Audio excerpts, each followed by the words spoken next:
سب تعریفیں اللہ کے لیے ہیں جو تمام جہانوں کا پالنے والا ہے۔ ہر چیز جو آسمانوں اور زمین میں ہے اس کی تسبیح کر رہی ہے، اور وہ زبردست اور حکیم ہے۔ ابن سبات بغداد کا نامی گرامی چور تھا۔ کوئی شریف آدمی اس کا نام سن کر انتہائی نفرت کا اظہار کیے بغیر نہ رہتا تھا۔ وہ اپنے پیشے میں ایسا ماہر تھا کہ 20 چوریاں کرنے کے باوجود قانون کی گرفت میں نہ آیا، لیکن ایک دن اسے حکام نے گرفتار کر لیا۔ قانون وقت کے مطابق اس کا ایک ہاتھ کاٹ ڈالا گیا اور پھر اس کو ایک ناقابل اصلاح مجرم قرار دے کر عمر قید کے لیے قید خانے میں بھیج دیا گیا۔ اہل بغداد جب اس کا ذکر کرتے تو ہتھ کٹے شیطان یا ایک ہاتھ کے شیطان کے نام سے کرتے تھے۔ 10 برس کی طویل زندگی قید خانے میں بسر کر کے ایک دن ابن سبات کسی طرح بھاگ نکلا اور قید خانے سے باہر آتے ہی اپنے قدیم پیشے کو از سر نو شروع کرنے کا ارادہ کیا۔ ایک ہاتھ کے نقصان اور قید و بند کی طویل پرصحبت زندگی نے اس کے مزاج اور کردار پر ذرا برابر بھی اثر نہ ڈالا۔ آزادی کی فضا میں سانس لیتے ہی چوری کی خواہش نے اسے بے تاب کر دیا اور رات کا اندھیرا پھیلتے ہی وہ اپنی مہم پر چل کھڑا ہوا۔ ادھر ادھر پھرتے رات کے 3 پہر گزر گئے، لیکن اس کو کسی مکان میں داخل ہونے کا موقع نہ مل سکا۔ آخر اسے ایک وسیع حویلی نظر آئی جس کے چاروں طرف دور دور تک سناٹا تھا۔ اس حویلی کے وسط میں ایک بہت بڑا پھاٹک تھا۔ ابن سبات پھاٹک کے پاس پہنچ کر رک گیا اور سوچنے لگا کہ اندر جانے کے لیے کون سا راستہ اختیار کیا جائے۔ اسی سوچ بچار میں اس کا ہاتھ پھاٹک پر جا پڑا۔ وہ یہ دیکھ کر حیران رہ گیا کہ دروازہ اندر سے بند نہیں تھا۔ اس نے آہستگی سے دروازہ پیچھے کی طرف دھکیلا اور اندر داخل ہو گیا۔ یہ ایک وسیع احاطہ تھا جس کے اندر چاروں طرف کمرے بنے ہوئے تھے اور وسط میں ایک بڑا کمرہ تھا۔ ابن سبات اس بڑے کمرے کے دروازے کی طرف بڑھا۔ اسے یقین تھا یہ کسی امیر یا سوداگر کا مکان ہے۔ جوں ہی اس نے دروازے کو ہاتھ لگایا وہ بھی پھاٹک کی طرف فوراً کھل گیا۔ کمرے میں داخل ہو کر اس نے ادھر ادھر نظر دوڑائی تو اس کو قیمتی سامان سے بالکل خالی پایا۔ ایک طرف کھجور کے پتوں کی پرانی چٹائی بچھی ہوئی تھی، اس کے قریب چمڑے کا ایک تکیہ اور بھیڑ کی کھال کی چند ٹوپیاں پڑی ہوئی تھیں۔ ایک گوشے میں موٹے کپڑوں کے چند تھان بکھرے پڑے تھے۔ ابن سبات ایسے معمولی سامان کو دیکھ کر جھلملا اٹھا اور مکان کے مالک کو بے تحاشا گالیاں دینے لگا کہ اس احمق نے اتنے بڑے مکان میں کیسا گھٹیا کپڑا اور سامان رکھا ہوا ہے۔ بہرحال کمرے سے خالی ہاتھ جانا اسے منظور نہیں تھا۔ اس نے تھانوں کی ایک گٹھڑی بنائی اور اس کو باندھنے کی کوشش کرنے لگا، لیکن 1000 کوشش کرنے کے باوجود ایک ہاتھ سے موٹے کپڑے کو گرہ نہ لگا سکا اور ہانپتا ہوا بیٹھ گیا۔ عین اس وقت دروازہ کھلا اور ایک شخص ہاتھ میں چراغ لیے کمرے میں داخل ہوا۔ خوف اور دہشت سے ابن سبات کے جسم پر لرزہ طاری ہو گیا۔ اس نے داخل ہونے والے آدمی کو دیکھا۔ اس کا قد دراز، کمر خمیدہ اور جسم انتہائی نحیف تھا۔ اس کے جسم پر ہلکے رنگ کی ایک لمبی قبا تھی اور سر پر بھیڑ کی کھال کی کشادہ سیاہ ٹوپی تھی۔ اس قدر نحیف ہونے کے باوجود اس شخص کے چہرے پر عجیب طرح کا اطمینان اور نور تھا۔ اس کی آنکھوں میں ایسی چمک تھی جس سے کوئی دوسرا شخص اثر پذیر ہوئے بغیر نہیں رہ سکتا تھا۔ اس نے کمرے میں داخل ہو کر چراغ ایک طرف رکھ دیا اور انتہائی شیریں آواز سے ابن سبات سے مخاطب ہو کر کہا، میرے بھائی، خدا تم پر رحم کرے، یہ کام روشنی اور کسی دوست کی مدد کے بغیر انجام نہیں پا سکتا۔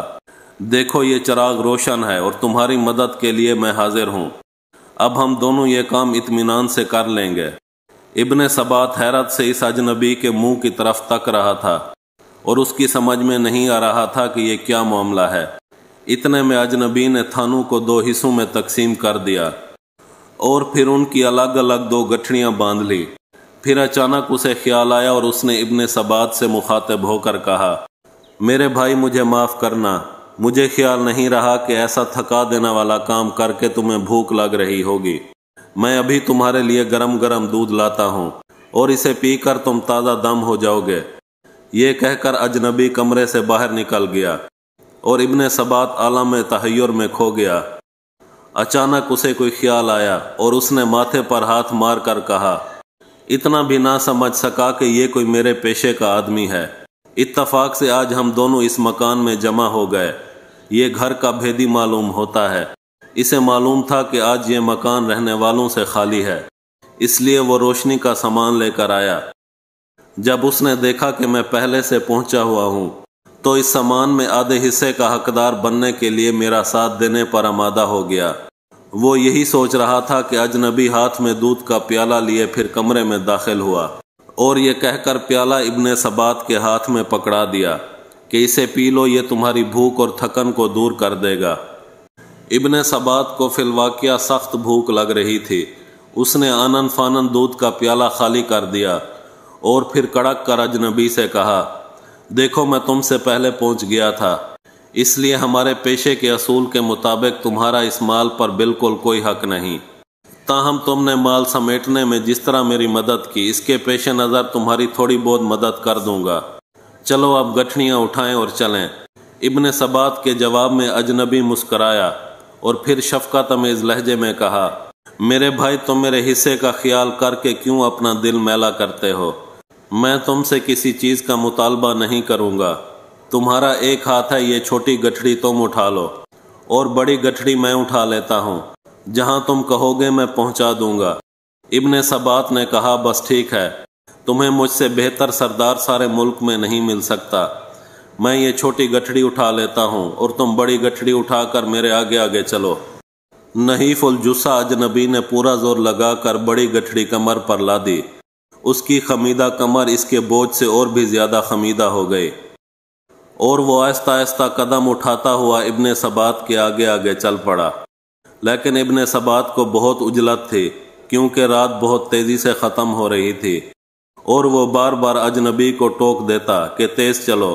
اجنبی کئی بار ٹھوکر کھا کر گرا، لیکن پھر اٹھ کھڑا ہوا اور ہانپتا کانپتا پھر تیز تیز قدم اٹھانے لگا۔ ایک جگہ چڑھائی تھی، اجنبی کو بھاری بوجھ کی وجہ سے سخت مشکل پیش آئی اور وہ ایک جگہ بے اختیار گر پڑا۔ ابن سبات نے اس پر گالیوں کی بوچھاڑ کر دی اور پھر اس کی کمر پر زور سے ایک لات رسید کی۔ اجنبی جوں توں کر کے پھر کھڑا ہوا اور ابن سبات سے معذرت کرنے لگا۔ ابن سبات نے گٹھڑی پھر اس کی پیٹھ پر رکھ دی اور دونوں چلتے چلتے شہر سے دور ایک پرانے کھنڈر میں جا پہنچے۔ یہاں ابن سبات کی پناہ گاہ تھی۔ وہ اپنی گٹھڑی باہر رکھ کر کھنڈر کی دیوار سے اندر کود گیا اور اجنبی نے دونوں گٹھڑیاں باہر سے اندر پھینک دیں۔ اس وقت چاند کی روشنی میں ابن سبات نے اطمینان سے اجنبی کے چہرے پر نظر ڈالی، جو اس کے سامنے کھڑا ہانپ رہا تھا۔ اس نے محسوس کیا کہ اجنبی کے چہرے سے نور کی شعائیں پھوٹ پھوٹ کر نکل رہی ہیں۔ یکا یک وہ ملکوتی تبسم کے ساتھ یوں گویا ہوا، میرے بھائی یہ مال تمہیں مبارک ہو، اس مکان کا مالک میں ہوں اور یہ مال تجھے خوشی سے معاف کرتا ہوں۔ افسوس کہ میں تمہاری خاطر خواہ خدمت نہ کر سکا، بلکہ راستے میں اپنی کمزوری اور سستی کی وجہ سے تمہارے لیے پریشانی کا باعث بنا۔ خدا کے لیے مجھے معاف کر دو۔ اچھا اب میں تم سے رخصت چاہتا ہوں، خدا حافظ۔ اجنبی یہ کہہ کر تیزی سے شہر کی طرف روانہ ہو گیا، لیکن اس کے الفاظ خنجر بن کر ابن سبات کے سینے میں پیوست ہو گئے۔ سیاہ کاری کے اس پتلے کے دل اور دماغ کو اجنبی کے اس غیر معمولی حسن سلوک نے جھنجھوڑ کر رکھ دیا۔ وہ سوچ رہا تھا کہ دنیا میں ایسے انسان بھی ہوتے ہیں، میں نے اسے کیا سمجھا اور اس کے ساتھ کیا سلوک کیا، اور اس نے میرے ساتھ کیا سلوک کیا۔ یہ سوچتے سوچتے اس کا دماغ معوف ہو گیا، ضمیر کی خلش نے اسے بے چین کر دیا اور صبح سحر نمودار ہوتے ہی وہ اجنبی کی تلاش کے لیے نکل کھڑا ہوا۔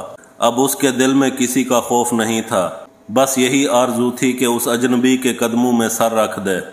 رات والا مکان ڈھونڈنے میں اسے کوئی دقت نہ ہوئی۔ اس کے باہر کھڑے ہو کر ایک شخص سے پوچھا، یہ کس تاجر کا مکان ہے؟ اس شخص نے حیرت سے اس کی طرف دیکھا اور کہا، میاں تم مسافر معلوم ہوتے ہو، یہاں کسی تاجر کا کیا کام؟ یہ تو شیخ جنید بغدادی کی قیام گاہ ہے۔ ابن سبات نے یہ نام سن رکھا تھا، لیکن شیخ کی صورت سے آشنا نہ تھا۔ پھاٹک سے اندر داخل ہوا اور دیکھا کہ سامنے والے بڑے کمرے کا دروازہ کھلا ہے اور چٹائی پر تکیے سے سہارا لگائے وہی اجنبی بیٹھا ہوا تھا اور اس کے سامنے 30-40 آدمی ادب کے انداز میں بیٹھے ہوئے تھے۔ ابن سبات ٹھٹک کر وہیں کھڑا ہو گیا۔ اتنے میں مسجد سے اذان کی آواز آئی تو لوگ اٹھ کھڑے ہوئے۔ جب وہ سب چلے گئے تو شیخ بھی اٹھے۔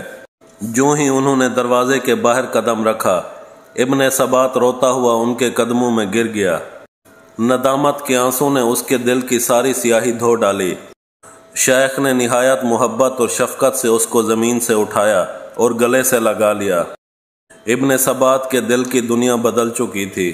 دوسروں نے جو راہ برسوں سے نہیں دیکھی تھی، ابن ثبات نے چند لمحوں میں طے کر لی۔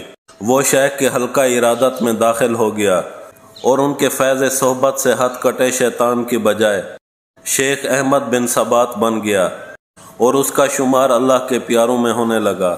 جس شخص کو 40 سال تک دنیا کی ہولناک سزائیں نہ بدل سکیں، اس کو ایک مرد خدا کے حسن اخلاق اور قربانی نے چند ساتوں میں اللہ کی صف میں کھڑا کر دیا۔ اللہ تعالیٰ آپ کے لیے آسانیاں پیدا فرمائے اور آسانیاں تقسیم کرنے کا شرف عطا فرمائے۔ ویڈیو کو لائک اور چینل کو سبسکرائب کر کے ہماری حوصلہ افزائی کریں تاکہ اس طرح کی دینی اور معلوماتی ویڈیوز کا سلسلہ جاری رہے۔